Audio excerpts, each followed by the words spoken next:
Wild boars go diving, Scott goes bye-bye, and Bieber pops the question. You're watching Monkey News Source!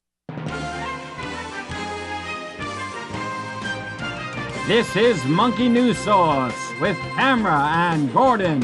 And now, Gordon Goodall.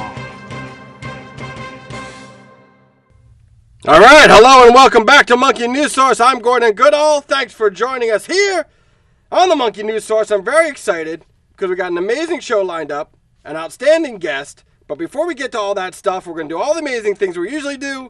I'd like to introduce my co-host, Tamra. Hey, Tamra. Hello, everybody. How's it going? I'm good. How are you, Gordon? Nice to see you, dude. Nice to see you. Happy summer. Happy summer. Summer is in swing, dude. I hope everybody's staying nice and cool. It's a hot one out there. Today's the hottest day of the week. Yeah, in New York. My car's set like 98. Yikes. Yikes. That's hot. Global warming. Is that inside or outside? I always wonder about that. Me too, because like as I drive, it drops down from 98 to like 91. So you Right. never know about those things. Yeah, but I mean, is that interiorly or externally? You know, I'll Google that. You should, because you don't Google know. that. You could really get hot in that car. It can heat up. I mean, you can't, remember, don't lock kids or babies or dogs in cars, right? This summer, keep your windows cracked. Babies. Babies and dogs. You want Babies not good. Car windows. Oh, right, because they Remember, can in the die. heat, people could die in the heat in their car. They die very easily. in Yes. the heat. That's tough. That's tough. That's a very tough one. So you know what they say about people who talk about the weather? What? They don't have anything else to talk about. Oh, I have a lot to talk about. That's right, we do We here at the do. Monkey News Source. We do. First, I just want to give a quick shout out, Tamra. I wanted to say again, thanks to the folks here at White Plains Community Media Facilities, Yep. or as I like to call them, WPCMF, or WPCMF, for this amazing studio. Way to sound that out. It's a good studio, right? Say it with me. Good Say it with me. studio. What? WPCMF. F. And then if you say it out loud, it's WPCMF. It's a good place. I'll It's a look at good the one. studio. It's a tongue twister. Still an outstanding. This is only the second episode. Yeah. Here in this studio. Here, it's going great And so I'm far. still blown away by how nice this studio I is. know. So, Yeah. thank you. So, we got a lot of good stuff going on tonight. Yes. And we got a lot of great guests. And we're going to do a lot of good stories because there's a lot happening in the news these days, people. A lot. So, we want to bring in our guests now because they've agreed to be with us for the entire show tonight. So we're very, very excited about that. But they couldn't make it here live because they live in Los Angeles. So our guest tonight is going to be joining us for the entire show. We're very excited to have him with us here tonight. And to help us get our guest on air, Tamra, Yes, Gordon. we have our friend Schleppy. Now, Schleppy was a friend of ours in Los Angeles. He was the, what did he do? He was like the production. Yeah, he was like a PA. He would help out if we needed water, or if my microphone needed to get taped, or like he would even do some funny bits with us. Remember that, Gordon? He was a funny guy. He was a funny guy. He was a good guy. But, we did not have the budget when we moved the show to New York to bring Schleppy, so we left him behind. So he's here now. He agreed to help us set up the FaceTime for our guest tonight. He's in California. Let's see if we can get him now on FaceTime Live via my iPad over there. Let's see if patch him in. Schleppy, are you there? We're going to try to patch in. Schleppy? Schleppy? Schleppy, do we have you? Schleppy? I see the Am I on? Schleppy, are we there? You're on, Schleppy. Oh, hey, Schleppy. Schleppy, can you hear us? I don't get it. I don't see your eyes, Schleppy, you're a little close to the camera, Schleppy. Oh, Hey! Hey, listen, you guys, I'm not bitter at all that you left me in California. Not at all. Aw, well, we miss you, Schleppy. Tamra, I gotta say, I didn't just put on your microphone and fix your hair and count down on the floor there. Remember I'm not saying you were difficult to work with, but remember when you made me take your stool sample over to the doctor? What? That was too far. Well, everyone's got to pull their weight. That was not me. Maybe that was Gordon. Who was it? Well, nice to see you. I like that fern you have back there. It's a pretty fern. The other side. Schleppy. Listen, I'm trying to work on this stream here, and don't worry about leaving me in California because, the problem is you took my stage manager headset, so now every time I have to just run back and forth to the studio when I'm doing the countdown. Well, let's see. I don't want to make you do a countdown now. I feel horrible. Yeah, so it goes like this. I go... Schlep. 10, 6? It takes a lot of time to go back and forth. Right, I see you missed a few counts. Oh my gosh. And you've been on for 2 seconds. So it's not as effective. Schleppy, I know you work a lot of production, and I feel horrible that we left you back in California. Have you been working a lot lately? Yeah, I'm doing a lot of stuff over here. Don't feel bad because, you're in Westchester. Well, we are New Yorkers now and proud of it. Hey, listen, find your audience. Yeah, things are good. I can't complain. So, Schleppy, I'm assuming that you have our guest there tonight. Listen, we're having a bit of I'm going to stand by with all the signal issues, and we're kind of at the mercy of T-Mobile, which has excellent service in every country except my own. That's right. Well, you know what? We're gonna introduce our next actual guest, right, Gordon? Yeah, Schleppy. So, Schleppy, if you don't mind, if you could just stand by, Schleppy. Work on the connection, Schleppy. We're going to run the package on the intro of our guest. Michael Paul has made appearances on The Tonight Show, The Grammy Awards, Sex and the City, Sesame Street, The 10, co-starred with Paul Rudd and Winona Ryder, 27 Dresses opposite Katherine Heigl, and with Kevin Spacey in The Ventriloquist. He does voicing and puppeteering for the Jim Henson Productions, Saturday Night Live, Dick Clark, MTV, Walt Disney Productions. Michael has toured with Louis Black. He's toured with Joan Rivers, Lisa Lampanelli, Margaret Cho, Jeff Foxworthy, Rita Rudner, Phyllis Diller, Drew Carey, Winona Judd, James Brown, and more. He met the Queen of England 2 people. Please welcome Act of the Year, Michael Paul. Hey! Hey! Why don't you just read my blood type? Well, Michael, it's tough because Michael has so many credits. He's so successful, and he's done so many different things in show business. Oh, yeah, that's me. That, we want to We could have gone on for 3 more hours, but we did a minute anyway. That was so nice to see seconds. you, Michael Paul. Nice to see you. I'm really not that successful. I have had a series of very successful one-offs that really never turned into anything. So but I'm still in a one-bedroom in Hollywood. Right, but you add those all up, and that's a career, my friend. Yes. Is that right? What does it say about my Uber career, my Lyft career? Of you taking lifts or being the driver? I don't. I think we know the answer to that. I think we all know the answer to that. So we got Michael here, and we're very excited because he's going to be here for the entire show, and we're going to get to his interview a little bit later in the show. But right now, there's a lot going on in the world, and we're very excited to have Michael join us tonight. And he's gonna help us talk about what's going on in the world. So I'm gonna set up some stories, and he's gonna interact with us. That's right. So it is now time for tonight's top stories. This just in, stop the presses. Today's top stories.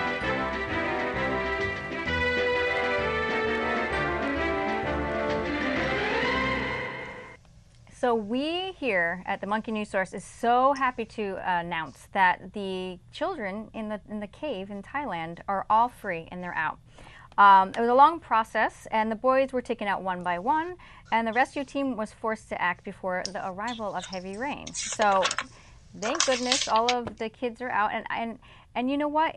It was called the Forbidden Cave, and the locals begged that kids would never go in there, and they did, and they were, everybody was surprised. Why haven't they fired the soccer coach? But it turns out the soccer coach is like a trained monk. So while the kids were in there, he was able to calm them down and keep them like zenned out and meditated and got them in a peaceful state in order to have them be rescued. And it's a long underwater cave scuba diving experience, and for the kids, but everybody's safe, so we're really happy to announce that that they're safe. This was a big story. This is a big deal, and for good reason. They were trapped in there for almost 3 weeks. Okay, a long time. Big deal. The whole thing was underwater. The monsoons came. The rain came down. And they're trapped, right? And then Gordon, and thank goodness that the coach seriously had some training as like a monk to kind of keep the children at peace, Yeah, so for 11 years, this guy trained as a monk. Yeah. And then he's like, I'm a soccer coach. What are the odds that his two worlds would collide like that? It comes in handy. And he'd have to teach everyone to calm down. Because you're an 8-year-old kid. You're in a cave. You are not interested in meditating. No. You are freaking out. Freaking out. But being Thai, Michael, Michael, you're from California. You must meditate. First of all, I think this guy is not a hero. First of all, Tamra, you said the kids were taken out. I'm like, oh my God, is that how they ended it? But a trained monk being able to, he created the problem. And then, first of all, let me just say, Navy SEALs, amazing.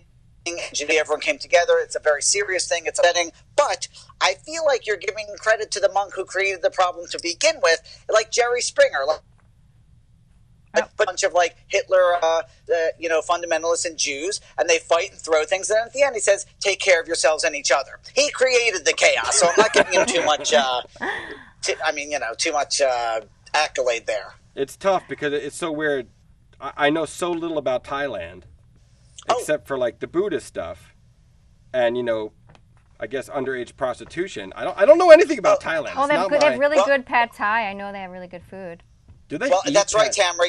I looked on the internet and it said, first of all, I will say this whole thing was every Hollywood rescue film. I mean, there were, children and caves and water rising. And of course, the most soccer. Oh, wait, Ziggy, all I heard was soccer. Oh, that's the punchline got ruined by soccer. All I heard, I heard the wrong thing. There's no way that was what you were trying to say. Repeat the last thing you just said, Ziggy. Our signal was fine until we started the show. I was just saying that this story is every Hollywood action film to create stress, right? It's children in caves and oxygen loss and water rising, and of course the most terrifying thing of all, soccer. And I went on the internet, and to your point, Tamra, I didn't know much about it, but it said that Thailand's located in southern Asia. It's known for food and martial arts and beaches and a lot of temples. And one of the most famous islands, they're made up of a cluster of islands. The most famous one is called Phuket Island. What? What did you just say? Wait, what? Bless you? I'm sorry, what did you just say? Did you just say? That's what it said. P-H-U-K-E-T. No.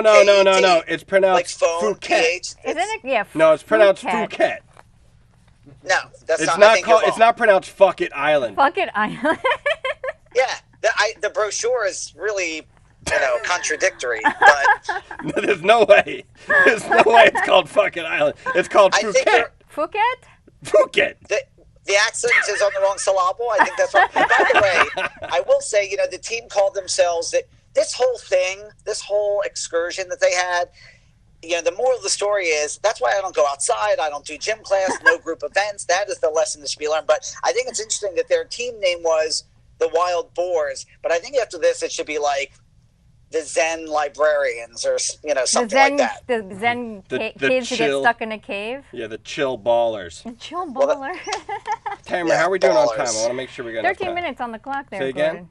13 minutes on the clock. 13 minutes on the clock. All right, so we're going to go to the next top story, but we're just going to skim through it because we don't have a lot of time. I want to make sure we get to the interview. So, Tamra, next top story. Got it. Scott Pruitt resigns.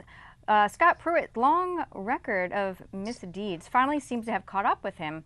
Scott called the head of Chick-fil-A with an interest in his wife becoming a Chick-fil-A franchise owner. Yeah, so that's unethical. And then on top of it, he did the Chick-fil-A thing. Then he had employees book hotel rooms on their personal credit cards, and then he didn't pay them back. Okay. And then what else did he do? There's something else he did that was crazy. Oh, is it he had employees book his hotel room? No, I just said that one. Did the you other say one. that? Oh, he bought $43,000 worth of soundproof booths for his office. Yeah, he bought a $43,000 booth for his office to make private phone calls on the taxpayer's dime. Yeah. And he did all of this while he did his actual job, and he rolled back and deregulated laws involving air pollution, emissions, drillings, extractions, infrastructures and plannings, animals and water pollution. So he completely dismantled the EPA, which was his job to protect, Environmental Protection Agency. And his replacement, Andrew Wheeler, Yeah. who in his spare time serves as a vice president of the Washington Coal Company. And this guy loves coal. So he's not like a new, refreshing concept, right? It's He's just part of the Washington Coal Club. Yeah, so basically, it's been nice knowing you guys. Yeah. So end of the world as we know it, and good to know you. Tamra, Ziggy, Michael, great knowing you guys. Great knowing you. Yeah. Just, it's hard to make jokes about this. I have to say, and you'll forgive me, I know we're having signal problems here, but I got to say, I am torn about the Chick-fil-A thing, because I know the Chick-fil-A people, they don't like the gays, they have a lot of problems, but have you ever eaten a Chick-fil-A or bitten into that sandwich? It is like biting into Jesus. It is so good. I just Wait. I don't know what to do. Cheese? Is it really good? Because I've never eaten at a Chick-fil-A. I haven't either. And I didn't know it was really called good. Chick-fil-A. I thought it was Chick-fil-A. You know, Chick-fil-A.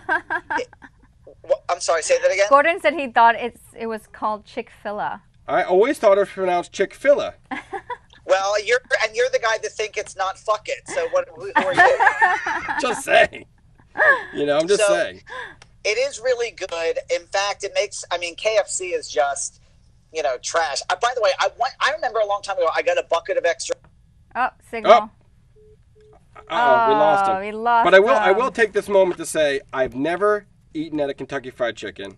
Tamra, you're going to have to get him back. I got him back. Here it comes. There you go. Just dial up Ziggy. I got him. It's Michael Paul, by the way. Michael Paul, but he's not in my phone as that. I call him Ziggy. I've There never you eaten are. chicken. The worst show on the planet. Never I think eaten it's your chicken. signal. It's LA. It's your signal. I'm going to blame it on I'm your going to do signal. it from I'm going to do it from my computer instead of my phone, and let's see if that right. helps. Thank you, Michael. Now, where did we leave off? I don't know, but you just got more handsome. How's that Oh. possible? That feed right? is more handsome. I shouldn't be looking down because I'm getting the old man How did that vagina now. wait. But, That's okay. Okay. What did you? So, I just wanted to say that as far as the replacement Wheeler, I think the most shocking thing is that this is still a man, and there's many of them in Congress, but this is still a guy who is in huge support of coal. Crazy. And forget about the environment. If you putting that aside, it is dated. You're putting money into something where there's barely you have no obligation to keep an industry going that is timed out. I mean, if he's going to do coal, then you might as well do AOL and Kodak Film Development Booths and phone books. Really? Because I've always wanted to own a kiosk, a Kodak kiosk. So if we could bring that I'm not back. saying you can't do it, but you're going to have to live in like Tuscaloosa, Mississippi or something like that. Done. There's very nice people in Mississippi. All right. Yeah. MISSISSIPPI. We're going to run out of time, so I want to get to some lighter side of the news. Yeah, enough of the serious. Yeah, Let's get to enough of the serious. It's time for this week in infotainment.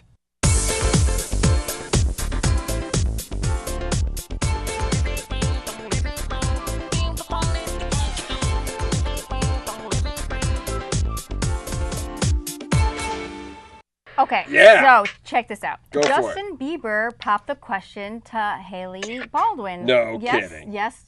This past weekend. Now, two women were witness the whole thing, and they said that he was in a restaurant in a resort in the Bahamas, and they say that Justin's security told everyone to shut off their phone because something important was about to happen. And the couple began dating only about 1 month ago, and now they're engaged.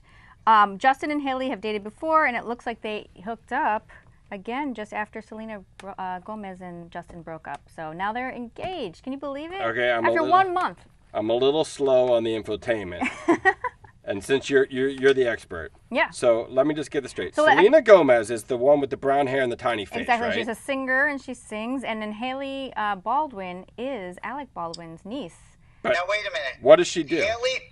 Haley Baldwin is the daughter of Stephen Baldwin, Alec Baldwin's chauffeur. Yeah, former chauffeur and occasional actor, Well, right? Stephen Baldwin is Alec Baldwin's brother, so it's Alec Baldwin's niece, Haley Baldwin. I guess the first question I have is, why should I care?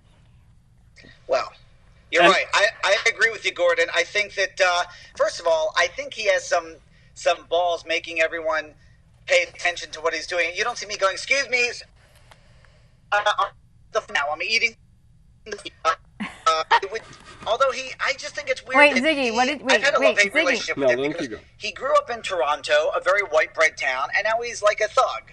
Well- And frankly, the Bahamas is trashy. The Bahamas are like the Compton of the. Ziggy, you travel a lot. Wait, hold on. Hang on. Ziggy travels a lot for work, so he knows these resort towns backwards. Yeah. And I will say that of the resort communities, the Bahamas is not the nicest. So he's a white trash dude. He goes to a white trash location. Yeah. And then I'd be pissed if I was in that restaurant eating, minding my own business, and Justin Bieber walks in, and he's like, and his people stand up and they go, "Everybody put your phone away." I would be like, "What? I know. Don't tell me what to do, Bieber. Don't tell me what to do, you tatted up, it's no like a talent security hack." thing. They don't want it to be leaked. They don't want people to know or film them being engaged, because I'm sure, if someone sold the footage, they make bajillions of dollars. Oh my God. It's like, you know what? What's annoying is then later on Nick Lachey was eating dessert and made us turn off our phone for that. It's a tough bunch of because nobodies. I'm just laughing because of a few reasons. Nick Lachey is a very funny reference to me. All right, so we're running low on time, and I want to get to it because you're here, Michael, all the way from California. So we're going to do our guest interview now, and we're very excited to learn more about Michael because I've known Michael for some time. Yeah. Tamra's known him. I've known him for maybe about, 25 years, I think Michael? Like 20-ish, 25 years, yeah. And he's one of the more talented people I know. Yep. So let's get to know Michael a little bit. Michael, are you still with us, there? Mike? Yeah, there you you are. go. Hey, there he is. So, it's interview time. Are you ready? Yes, I just want to say before we get to my part that I hate Selena Gomez. I think at teen she dressed like she was a 40-year-old MILF, and she acts like she's Oprah. Oh. I got to look this girl up. I don't know anything about Selena Gomez. She does interviews like she's Tina after she was beaten by Ike and she left. Like, she's too young to be giving people that kind of information. You don't know Selena Gomez, Gordon. Wait. Hang on. I know her. Is she the one that licks the donuts and then put them back? Yes, that her? that's No, her. isn't that Ariana Grande? No, that's Avril Lavigne. Oh my God, whatever, guys. I wanted to get to know Ziggy, and I want the viewers to get to know Ziggy. So I have a few questions for you. Ready, Ziggy? Do you have a package, Gordon? No package for Ziggy. We already did the package. So Ziggy, nice to see you. Thanks for coming on the show. And you're an accomplished comedian and actor. And just tell us a little bit about how you got into show business. How did you get your start? I had no other skills. And I grew up in Philadelphia, and back then, local TV, there was a lot of local TV programming, so all of the network shows in New York would bring their test shows down to Philly, and I hated school. I wasn't interested in high school, so I got them to let me do the work study program where you go do your required courses by the state in the morning, and then you go to work. So usually that was people who did like Vo-Tech or cosmetology, and I went to go work at the TV station. So, and then over the years, I kind of started in and then would go into performance of each venue I was interested in. So there was TV and there was radio, and then I got a job at a theater as a tech. I met all these comedians and variety acts, and it kind of snowballed from there. How did you learn the ventriloquism? Like, what is the like? How did you want to do it, and how did you learn it? Well, I had been interested in puppetry since I was a kid, and I was already puppeteering a little bit for film and TV in my later teen years. And when the comedy boom hit in the late 80s, early 90s, and I was doing stand-up, someone said, "Oh, you're doing well, but you do the puppets. It's different than everyone else. You should put it into the act. It's more marketable." And this was told to me by a ventriloquist. Little did I know that it meant I'd be carrying around a box full of crap the rest of my life, which I hate. But it's in the end, really. But and also there is a comedy club. Some of them are purists, where they only like stand-up acts, so they think any prop act is less than. The ventriloquism is a technique you can learn just like playing the piano. It's not just the lip technique; it's also the choreography of going back and forth as two separate beings and doing two separate things, creating the illusion that you're kind of overlapping each other's conversations. So I got a question. So, Michael, you are on cable a lot because some of the movies you do play all the time, and you were in 27 Dresses with Katherine Heigl. Yeah. And I don't want to talk shop out of school or anything, but is she as bad as Hollywood makes her out to seem? Because she seems like a very nice person. I don't understand why she gets such a bad rap. And by the way, I loved you in 27 Dresses, and it comes on all the time, and I'm like, oh my God, there's Michael Paul. Thanks. What's a shame is that I've done other things with like bigger roles, but that one was like seen by a lot of people, and it was really not a lot of time, but they bookended what I did. You know how it is, you work for 2 weeks, they chop it up, they only use 2 minutes of you, but they bookended me, so it looks like it was a bigger deal than it was really. She was excellent. She was very funny, a little on edge, but yeah, everyone says she's difficult, and the truth is, she's not going to hurt my career because, I mean, look at this. Her mother was notoriously very difficult, and that was her manager. And her mother really seemed to have a vision for her that she was going to be an Oscar-winning star, and so she really rubbed people the wrong way. And it kind of started with her mother, and it kind of hurt her career. So, but look, she's still working, and even if that was a one-off for her, I mean, she did more than most. Cool. Well, we're running kind of short on time. I'm being told by our producers right now. So we want to do the flash interview with you right now, Michael. Sorry, you're going to have 60 seconds to answer 10 questions from Tamra, and if you don't answer it in time, you have to do the rest of the show in a British accent. I do that anyway. So we're gonna get the clock on the clock on the screen. I have the clock on the screen here. And you have 60 seconds to answer 10 questions. Flash interview. Get your brain going, Michael. Here we go. Ready? And go. What's the weirdest thing a fan has ever done for you? The weirdest thing a fan has ever stalked me. You recently sat across from Mel Brooks at a restaurant. Did you say hello? I did not, but I wrote him a letter to his home and his office. If someone could puppeteer you, what would they make you say? I've said that all already. There's nothing they could say, really. Who is your inspiration? I would say Jim Henson. I would say Mel Brooks. I would say, people like that. What's life like on the road? There are wonderful things about it and terrible things about it. Socially, it can be great, a very inclusive way. Personally, it can also be very lonely. What do you do for fun? This is it. I like a lot of quiet time because I'm around people all the time, so it's just kind of chilling in my space. Okay, that's great. Keep going. 60 seconds. Let's go. What's your favorite place that you performed? My favorite place that I performed, TV, like the Tonight Show was great, but I don't remember it. It was stressful. I think my favorite place is like the smaller clubs, right? Okay, who's your celebrity crush? Oh man, my new celebrity crush is Gio something or other. He's a correspondent on ABC News. Jesus, that's like obscure. A 4-year-old child asks you if Elmo's real. What do you say? I say he's. I don't know. I don't talk to. They introduce him to Kevin Spacey. I don't know. Last one. What's your favorite place to live? Probably New York if I could, afford it and live where I want to live again. Oh. Wait, did he beat the clock? Yeah, he beat the clock. Oh, come on! I wanted to hear British accent. You're frozen. Oh, he froze. Poor connections video. Oh, you know what? That was his interview anyway. I can't believe he beat that whole thing. So how are we on time right now? Hello? We're at 0. But we're at 0. But hey. All right, so you know what? Let's wrap it up anyway. Yeah. Because this was a good show. I'd like to do Grandpa's Corner. You want to do some Grandpa's Corner? Grandpa's Corner. I know everybody wants to see a new puppet, right? Grandpa. All right. We'll do Grandpa's Corner. Okay. It's time for Grandpa's Corner. That's me. I'm Grandpa. I'm in the corner.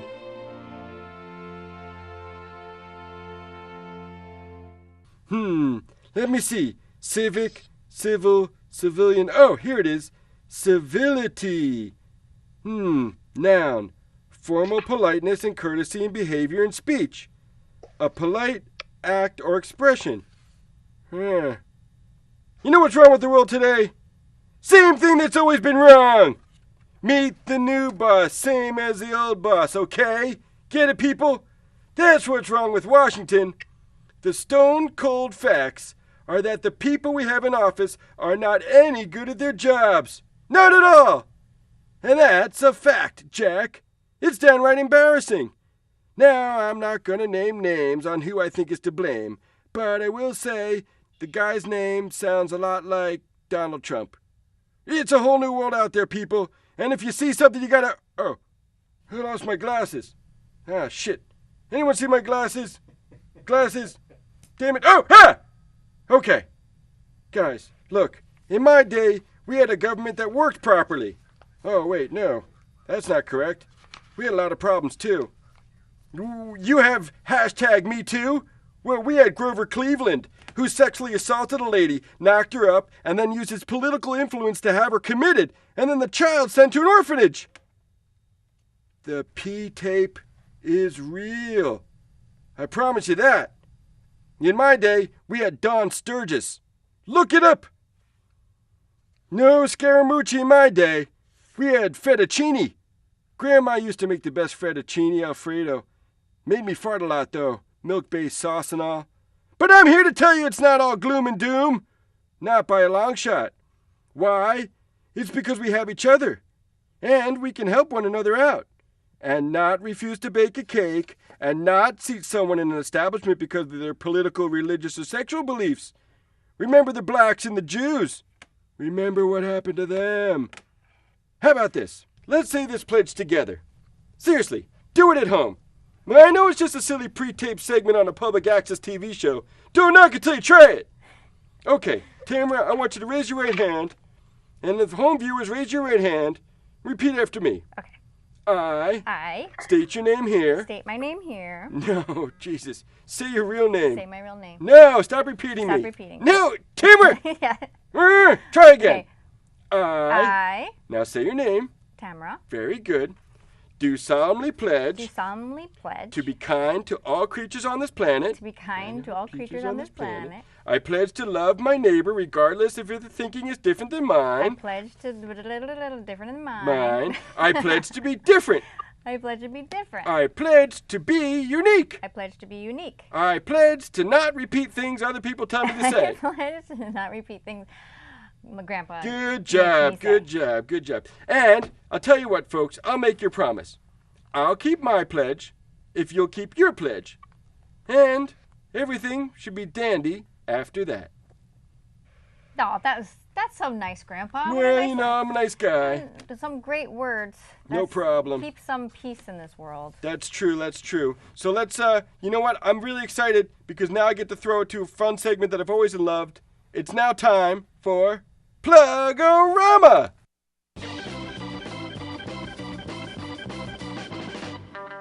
Plug-O-Rama! Plug-O-Rama! Plug-O-Rama! Plug-O-Rama! Plug-O-Rama. Gordon. Hey, all right. So, Ziggy, Michael, Plug-O-Rama, what do you got going on? Well, you can find all my stuff at michaelpaulonline.com. I just signed a deal with Don Bluth Studios, the guys who did Land Before Time and Fievel Tale and all that.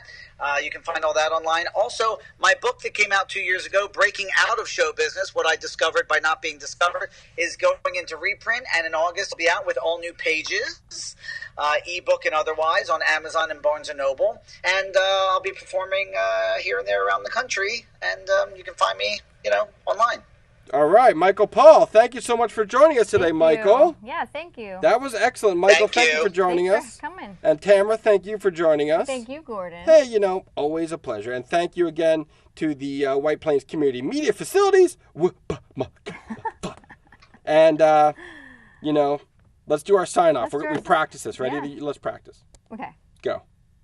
Well, it's been good. That's perfect.